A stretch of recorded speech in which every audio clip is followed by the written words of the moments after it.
Takže tady mám svoji kočičku. No, abych vám něco řekl.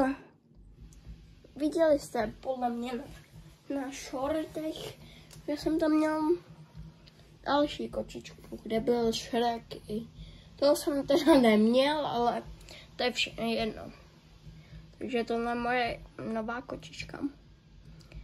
A chcete vysvětlit, proč nemám už na žádném shortu nebo videu, prostě tohle je moje první video na tady tom Žabík short. Další možná bude, ale nebude jich tady moc. Potom je ještě herní kanál a tady jich bude tak prostě vlogy. A tohle je Roky, teda jo, Roky je mu, no teprve se narodil, takže skoro jeden den. Tak jo, pardon, mě tady vlezl táta. Takže je mu skoro jeden den. Rokem. Kdyby to byl holka, tak se omlouvám. Ale teď, jak je to malý, tak nevíme. Ale řekl nám to ChatGPT, nebo jak se tomu říká. Já to pořádně neumím vyslovit. A to je moje kočka. Je mega malá. Tam ta byla větší.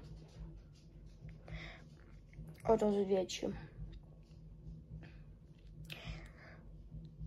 Tam mi docela chybí. Ale mám tady tuhle. Malá je velká. Neuvidíte ji moc, protože bude docela venku, teda prostě bude furt venku.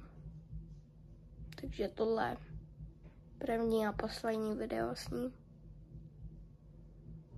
No, vlastně druhý. A prostě no, tak jo, no. Je to docela škoda, mně to přijde docela škoda, protože Micka, ta první kočka, umřela, že měla v sobě nějakou nemoc. Možná to nikomu nebude fakt zajímat, tohle video.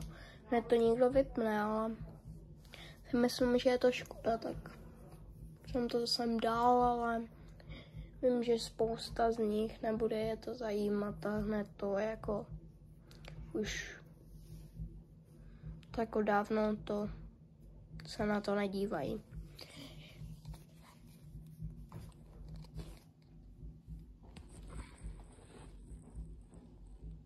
Viď. Rokýsku. A to jako, nevím, se k tomu víc říct. Prostě je to škoda, něco v sobě měla a